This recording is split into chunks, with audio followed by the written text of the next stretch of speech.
On revient avec vous, chers invités, pour la suite et la fin du débat. L'Assemblée nationale togolaise a voté la modification de la loi portant attribution et fonctionnement du district autonome du Grand Lomé. Au même moment, elle a adopté la loi portant modification de la loi numéro 2007-011 relative à la décentralisation et aux libertés locales. Cette dernière a introduit les innovations relatives à la révocation des mairies et retire les compétences d'adressage des rues à certaines mairies. On va comprendre en français facile avec nos chers invités, surtout Pasteur Edo Komi. Pasteur, c'est quoi concrètement en français facile quoi? En français facile, l'adressage des rues, c'est l'identification des rues. Parce qu'on a longtemps en Afrique indiqué les lieux par Kolikoto, Aketeto, Galito, Mangoti, Maman et tout ça. Parce que ça là, le jour où ces gens-là ne sont pas là, c'est fini. C'est fini. On se perd. On se perd. Donc c'est pourquoi il faut adresser les rues, il faut les identifier. Pour que quelqu'un à qui vous donnez des orientations puisse se retrouver facilement. C'est ça l'adressage des rues. L'adressage des rues, ça fait partie quand même des compétences. On parle de l'urbanisme et de l'habitat, parce que c'est en ce sens-là. Mais quand vous prenez la loi de 2011, dans les compétences propres et les compétences partagées, on a l'urbanisme et l'habitat. Les compétences partagées, donc c'est entre les collectivités territoriales et puis l'État. Ça, c'est partagé. C'est ça. C'est propre à la commune, aux collectivités territoriales. Transférer donc ce qui l'État transfère. Maintenant, le problème c'est que l'urbanisme et l'habitat se retrouvent dans les compétences propres et les compétences partagées. Alors, il y a un peu un flou. Le maire, les collectivités territoriales peuvent tirer le drap vers leur côté. Et personne ne les blâme. C'est ça. L'État aussi va tirer le drap de son côté. Personne ne va blâmer l'État. Donc c'est là un peu la complexité en l'article 233 de la loi, c'est ça la complexité de la loi. Et donc, si le maire Jean-Pierre Fabre revendique ça, réclame ça, mais c'est son droit le plus absolu, parce que c'est surtout dans les compétences propres aux collectivités territoriales. Mais au même moment, si beaucoup aussi réclament, ça se retrouve dans les compétences partagées. Et maintenant, donc les deux ont raison. Et l'État maintenant, l'État qui est le plus fort, et en le faisant bafoue vraiment la quintessence de la décentralisation. L'État bafoue la quintessence de l'État, puisque l'adressage des rues de manière fonctionnelle, ça revient aux collectivités. Mais notre problème c'est que, Lomé n'est pas une collectivité, n'est pas une commune. Lomé n'est pas une commune. Lomé n'est pas une commune. Et puisque tout est éclaté, Lomé en 7 communes. En 7 communes. La préfecture de Gondon, Lomé en 7 communes. Et c'est difficile. Parce que une rue qui quitte, notre commune, Golfe 2, tout à fait, va s'arrêter à Golfe 3, va s'arrêter à Golfe 1, va s'arrêter traverser. Bon, non, si nous adressons la rue Edo Komi, rue Edo Komi chez moi, alors, ça traverse la rue de notre collègue de Golfe 3. Comment ça va se passer? Ça va s'arrêter ici. Et une autre rue. Peut-être rue Ibrahim Acha. Bon, et rue Ibrahim Acha. Ah ben quel honneur. Rue Ibrahim Acha. Donc c'est un peu ça. Si Lomé était une commune, ou quand on prend la rue, immédiatement une rue, ça traverse les quartiers, mais c'est toujours la seule commune qui aura une certaine homogénéité. Une cohérence dans la chose. Par rapport à la chose. Donc c'est un peu ça le débat. Et donc l'État a voulu donc finalement retirer ça aux compétences propres de collectivités territoriales pour donner au district autonome de Lomé qui est aussi une calamité. Je suis fort, hein? C'est fort. Parce que c'est quand nous étions en train d'aller aux élections en 2019 que rapidement on a revu la loi de 2011, on l'a revue en juin 2019. Nous étions allés aux élections le 30 juin. Le 30 juin 2019. Et c'est dans la dernière semaine des élections que ça a été revu. Vous voyez un peu. Donc on nous a soumis. Et aujourd'hui, grand district autonome de Lomé, regroupe les 13 communes du Grand Lomé. Donc les 7 de la préfecture du Golfe et les 6 d'Agognivé. Et donc, qui devient l'instance suprême de maire. Et ça fait... Qui supplante les communes. Donc, ce qui veut dire que... C'est vrai qu'à Abidjan, je crois qu'il y a ça. Oui. Il y a ça à Abidjan. Oui, Mais donc, on n'a plus Lomé comme étant la commune de Lomé. Donc, c'est ça le problème aujourd'hui. C'est ça le vrai problème. Bon, donc, l'État a voulu... pas voulu couper le poil en deux, mais a voulu s'approprier, enfin pas lui, mais a donné au grand district de Lomé, puisque le gouverneur de grand district doit être nommé. Le gouverneur de grand district. Mais tous même sont nommés. Oui, tous sont nommés. Et que ça doit comporter au moins 52 membres. Donc il y a chaque commune qui va envoyer deux aux représentants. Donc ça fait 26. Ça fait 26 qui vont venir des communes. Et puis l'État qui aussi va nommer 28. 26. Donc ça fait 52 au total. Ça fait une parité. Ça fait 52. Donc c'est un peu... Là, il faut reconnaître quand même que notre décentralisation, dans les 6 ans, le premier mandat, ça va être un véritable, ce que nous appelons, je me rappelle quand on était au lycée en 88, on appelle le tronc commun. C'est une période de tronc commun. C'est une période de tronc commun. On fait CD ensemble. C'est ça. La seconde CD ensemble. Et qu'après, l'autre va en première C et l'autre va en première D. Donc c'est ce que nous sommes en train de constater. Bon, les bailleurs, ceux qui nous accompagnent, en tout cas, vont voir un peu quand même, il y a un problème. Bon, on est déjà dedans, il faut y aller. C'est ça, c'est ce qu'il a dit, c'est la première expérience, si on peut le dire, de la décentralisation du Togo qui cause tout cela.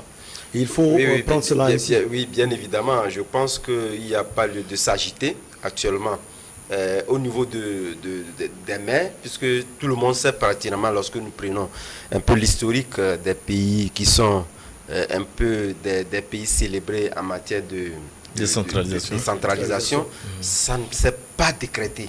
Il faudrait quand même que nous puissions puiser au niveau des indélicatesses, des faiblesses, mais de corriger ce qui devait l'être. Et je pense qu'à l'avenir, on aura une décentralisation qui puisse être en apparence avec ce que nous voudrions que la décentralisation soit au Togo.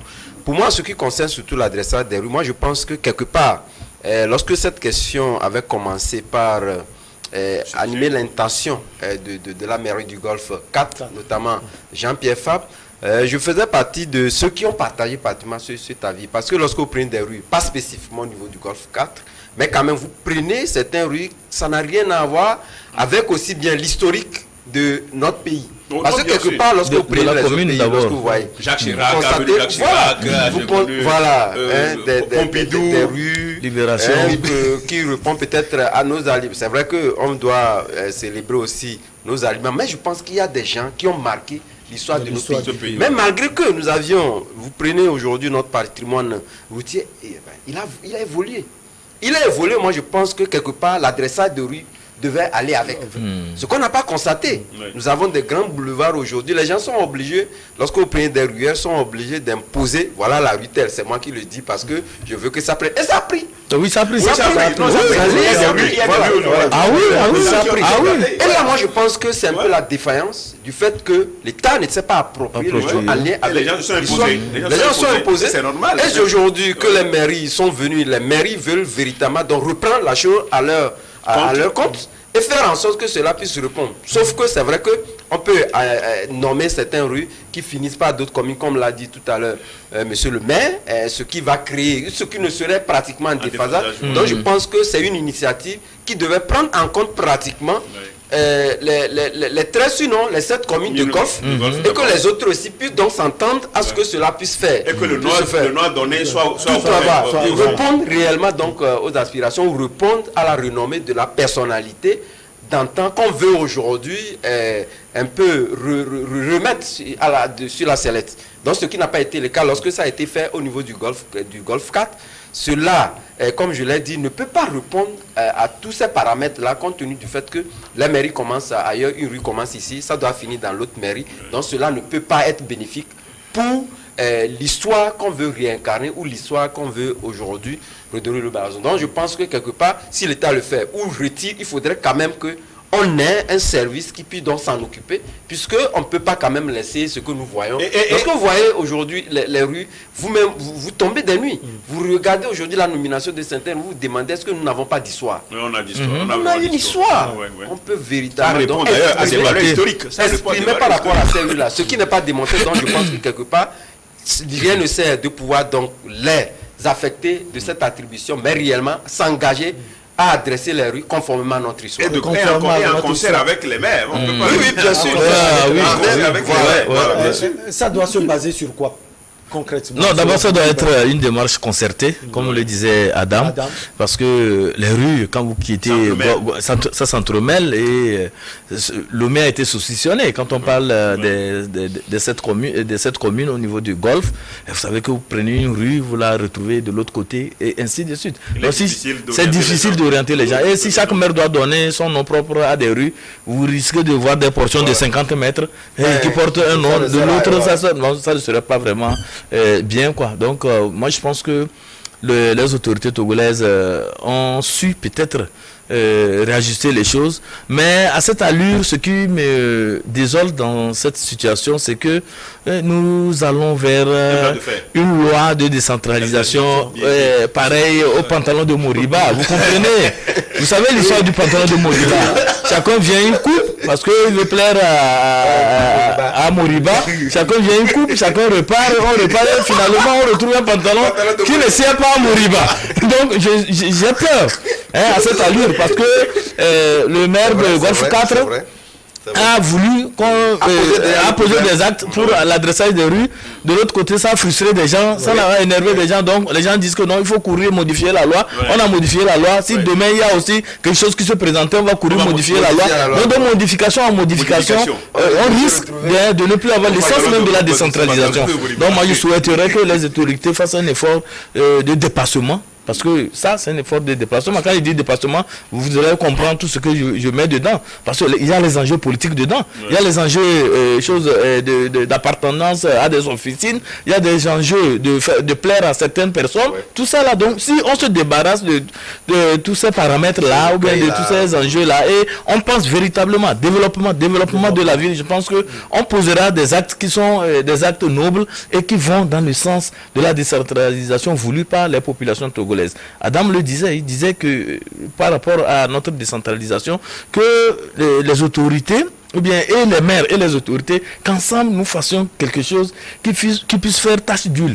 Si aujourd'hui nous acclamons par exemple le Bénin en matière de décentralisation, c'est parce que là-bas, les gens à un moment donné se sont surpassés, les gens se sont débarrassés de leurs officines, de leurs manteaux de politiciens et tout ça là. Ils ont pensé développement, décentralisation et ça a marché. Il a touché un aspect très important, c'est le fait que la loi subit régulièrement de modifications. Les aléas politiques. Non, c'est que Jean-Pierre Fabre a fait quelque chose, on a modifié. Si demain Dokom fait quelque chose, on va modifier. Si après, donc je crois que ça ne serait plus un pays. Donc je crois qu'on aurait pu faire profil bas par rapport à cette loi. L'exploiter pendant les 6 ans, voir faire l'état des lieux, les défaillances. Et quand on va amorcer le deuxième mandat, maintenant qu'on remette tout à plat et qu'on puisse faire des propositions qui puissent aller dans le bon sens. Maintenant, s'il faut aller au jour le jour, chaque jour, il faut que les députés se réunissent. Et ça compte aussi l'image des députés parce que bien évidemment, ils sont au service. Quand il y a quelque chose, il faut courent vite pour adapter la loi. Finalement, les députés ne sont même plus respectés. C'est le politique, c'est un organe législatif. Tout à fait. Il y a l'exécutif, donc c'est l'exécutif qui les pousse à courir. Ça fragilise le Parlement. Ça fragilise le Parlement. Donc je crois qu'il faut faire vraiment attention parce que cette loi-là, elle n'est pas. Il faut reconnaître que la loi a beaucoup de carences. Cette loi-là a beaucoup de carences. Et c'est normal. On s'y attendait. C'est normal. C'est normal. Mais on va faire avec. Et surtout, ne pas aller avec les méthodes trop fortes, comme s'il y a de bras de fer. Est-ce qu'on est en train de voir? Et surtout, je pense que c'est ça aussi. Il faut l'appeler aussi. C'est ce que je disais. C'est ça le bras de fer. Et ce n'est pas du tout bon pour notre jeune décentralisation. Tout à fait. Bon, certains Togolais se diraient, mais est-ce qu'aujourd'hui, c'est l'adversaire des rues qui est le problème? Certains se au-delà de ça, nous savons que c'est une partie intégrante. Mais c'est une partie intégrante de la décentralisation. Tout à fait. Puisque je parlais de Colikoto, d'Agététo, il faut éviter tout cela pour que les rues soient vraiment identifiées. Et que quand vous l'indiquez quelque part, vous dites, bon, rue Tavio Amouré, rue Nassi Bédouin, rue ceci, rue... Donc je crois que ça peut faciliter. Et c'est ça aussi la force de la démocratie. C'est le bénéfice que les citoyens peuvent tirer de cette décentralisation et qu'ils se retrouvent facilement s'ils veulent orienter quelqu'un par rapport à je voulais aussi évoquer un autre aspect, et ça, le maire est devant nous, je pense que c'est l'occasion aussi de le lui dire, c'est que Lomé, la ville de Lomé est muette. Quand vous arrivez à Lomé, vous perdez. Ça, il faut qu'on soit vraiment conscient là-dessus. Parce que vous arrivez, il n'y a pas de pancarte, de panneau qui vous indique de façon lisible les artères. Quand vous arrivez à Abidjan, quand vous arrivez, le plateau, vous savez où vous allez. Vous savez où vous allez. Mais à Lomé, quand vous arrivez, c'est parfois même des gens qui vous disent que regarde le panneau qui est en bas là-bas. Ça indique que ça c'est boulevard, c'est tel boulevard. Ça va. Non, c'est pas bien. Je pense que Lomé, c'est une grande ville. Nous voulons Lomé comme une ville moderne. Donc on doit réfléchir aussi en grand. J'ai vu des pancartes cachées sous des arbres et c'est ça qui indique des artères à Lomé. Non, ça ne va pas. Ça ne va pas. C'est comme quand vous arrivez au carrefour GTA aujourd'hui. Mais vous ne savez où aller. Vous êtes perdu. Parfois même les gens sont tentés même de prendre tout droit pour aller vers la présidence. Non, c'est pas bien. Je pense qu'on doit mettre les pancartes avec des insignes là. Oui, très bien quoi. Et là, vous êtes renseigné quand vous arrivez en ville. C'est pas vous arrivez, vous êtes obligé de freiner. S'il vous plaît, c'est où, tel endroit, et l'embouteillage que vous créez, et tous les désagréments aussi que vous créez sur la rue de circulation. Je pense que c'est pas bien. Les maires doivent réfléchir à cet aspect. Oui, même si vous prenez aujourd'hui, nous avons une géolocalisation qui fonctionne assez bien. Même si vous prenez ceux qui savent lire même la géolocalisation, vous envoyez la géolocalisation. Ils se perdent. Oui. Ils se perdent, c'est du fait que nous n'avons pas un bon adressage. Il n'y a pas de répondant. Vous y arrivez, vous êtes bloqué. Quand bien même que vous avez la géolocalisation que vous lisez. Donc je pense que c'est un travail qu'il faut faire. Oui, et l'État doit d'abord prendre conscience de cela. C'est vrai que le débat est posé avec le maire Jean-Pierre Fabre, qui d'ailleurs même moi je salue au passage compte tenu du fait que personne ne s'y même pas préoccupé. Tout ça. Et c'est lui qui est venu donc préoccuper lorsque les gens poser un problème fondamental. Un problème fondamental, oui. On parle également par rapport à ça. C'est un sujet pertinent. C'est un sujet, voilà, qu'il ne fallait pas aborder, qu'il y a des sujets de développement. Non, c'est un sujet pertinent. C'est aussi le développement. Les gens se trompent allègrement. Moi, je pense que quelque part, c'est bien fait de poser le problème. Bien sûr. Sauf qu'aujourd'hui, la manière dont les choses se font, par rapport le on ne peut pas personnaliser la loi. Aujourd'hui, c'est pas facile à poser le problème parce que tout le monde le dit. Quand bien même qu'on essaie de se cacher vers les artifices pour le louer parce qu'il y avait un problème lié au fait que puisqu'il y avait des maires qui sont mis en cause ou les gens ça, il y avait ce problème-là qui était là. Mais derrière ça, il y a un problème qui a été posé. On pense que c'est parce qu'il y a une mairie qui a posé le problème. Donc, on veut directement lui retirer la chose. Donc, je pense qu'un État ne doit pas fonctionner comme ça. À un moment donné, parce qu'on n'a pas parcouru tout. De toutes les façons, c'est tout comme si c'est un bras de fer. Il rentrera dans d'autres sujets également pour révéler d'autres aspects. Ça, c'est clair. On ne fait pas quand même sérieux. Et surtout, Ibrahim l'a dit tout à l'heure. Je crois que l'adressage des rues doit faire partie même la première priorité. C'est-à-dire pour lancer la décentralisation. Pour permettre à chaque même étranger, quand il arrive, il sait que ici, voilà. On le dit, il remonte, il regarde la géolocalisation et puis il se retrouve. J'allais à Cotonou directement, je suis allé là-bas. Clairement. Vous ne vous perdez pas. Jean-Pierre Fabre a posé un problème fondamental et je sais que ça a été osé, il a osé. Et puis aujourd'hui, même si on est en train de voir que ce qu'il a fait, s'est mis en cause, il a posé un problème qui a interpellé le gouvernement par ses responsabilités. Et l'idéal, ce n'est pas le fait d'aller modifier la loi. La loi. C'est une concertation entre les acteurs pour voir maintenant le problème posé. Voilà ce que disent les textes. Qu'est-ce que nous allons faire et qu'est-ce que nous allons faire. Et la proposition aussi. Également qui est en train d'être posé avec ces communes-là, c'est un grand problème. Oui. Et lorsque vous fouillez là-dedans, ils ont donné tous les terres parce que c'était une loi communale qui a créé les PAM. Est-ce qu'aujourd'hui, les PAM doivent toujours être sous la coupole du ministère de l'administration? Qui est le président du conseil d'administration? Conflit d'intérêt. Jugé parti. Et c'est juré. C'est dangereux. Non, c'est fondé. C'est fondé. L'arrêté communal. C'est fondé. Même c'est comme une chose aussi au niveau du district du Grand Lomé. Aujourd'hui, ceux qui régentent là-bas sont nommés. Mais quelqu'un qui est nommé, est-ce qu'il doit avoir primauté sur quelqu'un qui a été élu? Voilà, il y a des problèmes, choses sérieuses, des problèmes sérieux que Jean-Pierre Favre a soulevé. Et je pense qu'on doit travailler de concert avec lui pour régler le problème. Voilà, et concertation. Et c'est là où j'interpellais aussi les acteurs de ne pas balancer le problème dans un conflit politique. Vous comprenez? Parce que quand ça devient une affaire de parti politique, une partie de choses, là, vraiment, peut-être raillerie, c'est pas bien. Vous allez voir l'État aussi qui va courir, les députés vont courir, et finalement, on dirait que c'est une assemblée au pas de quelqu'un, vous comprenez, une mairie au pas d'une officine politique. Je pense que ça ne peut pas aller. Servons notre pays de façon désintéressée et servons notre pays parce que nous voulons que notre pays ait aussi des choses à apprendre à d'autres. Que ce ne soit pas nous qui apprenons des autres. Nous avons le sens de l'intérêt général. Tout à fait. Oui, c'est ce qui doit nous. Nous sommes presque à la fin. On va passer au carton pour terminer. Pasteur Edo, combien on commence par vous? Non, carton vert Assimi Goïta. Je savais. Carton vert Assimi Goïta pour avoir tenu avec le peuple malien. Bon, à la CEDEAO, je dis quand même. Quel carton? Non, je ne vais pas donner carton. Je dis c'est ma communauté. C'est ma communauté, je ne vais pas lui donner carton rouge. C'est juste une carton à réflexion. Une carton à réflexion. De quelle couleur finalement? Carton bleu peut-être. Bon, carton peut-être donner un carton vert aux autorités togolaises. Par rapport à la lutte contre le terrorisme, parce que c'est un fléau qui est en train de gagner toute la région ouest-africaine. Mais quand vous voyez un peu les démarches prises au Togo, je pense que ça répond un peu à tout ce que nous voulons comme initiative à prendre pour pouvoir barrer la route à ces malfaiteurs. Donc il y a l'opération Koundouaré qui est en train de... en tout cas, qui est toujours mise en œuvre là-bas.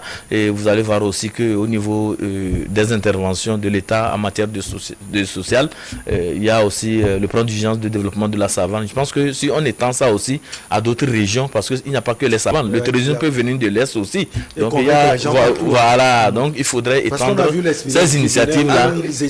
Tout à fait, de recruter les jeunes. Donc si au niveau de Moretan, il y a un problème là-bas de société, les gens pour évacuer la frustration sont obligés de donner les bras ouverts aux terroristes, vous comprenez. Donc il faudrait aller vers ces régions-là parce qu'il y a l'eau qui manque là-bas de façon cruciale. Et au niveau de Bassar et dans les confins là-bas aussi, les gens aussi veulent des pistes rurales beaucoup plus acceptables. Donc je pense que l'État doit faire une certaine programmation en matière d'intervention sociale pour que toute la population togolaise soit prise en compte. Et je pense que là, nous aurons peut-être des artifices pour pouvoir parer à tout ce qu'il y a comme menace terroriste. Oui, même pour compléter, dame, lorsque vous prenez pratiquement tout le plateau aujourd'hui avec ces flux migratoires, je le disais la fois dernière, vous constatez que les jeunes aujourd'hui, ils migrent surtout vers le Nigeria ou ramènent le Nigeria, le Ghana, etc., qui ramènent les mauvaises habitudes. Et je pense qu'il faudrait quand même qu'il y ait de ces projets-là qui puissent les contenir. Donc, moi, j'ai un carton vert pour compléter en réalité le carton de passeur qui a été inachevé. Parce qu'on ne peut pas donner carton vert à Assimi Goïta en oubliant l'acteur principal qui a œuvré à ce que ce carton-là puisse aller. Donc, carton vert au président de la République fort, qui a eu l'aimabilité de conduire cette diplomatie-là et qui a gagné cette bataille diplomatique. Carton vert à lui. Merci. Allez, je valide. Je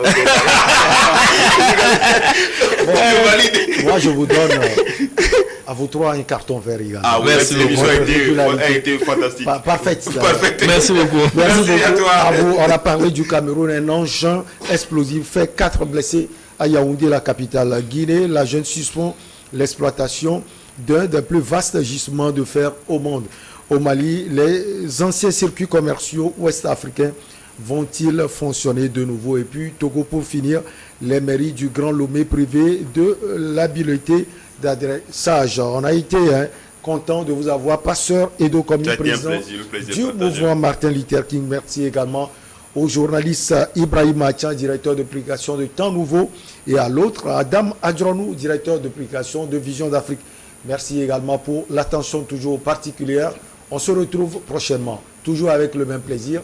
À très vite.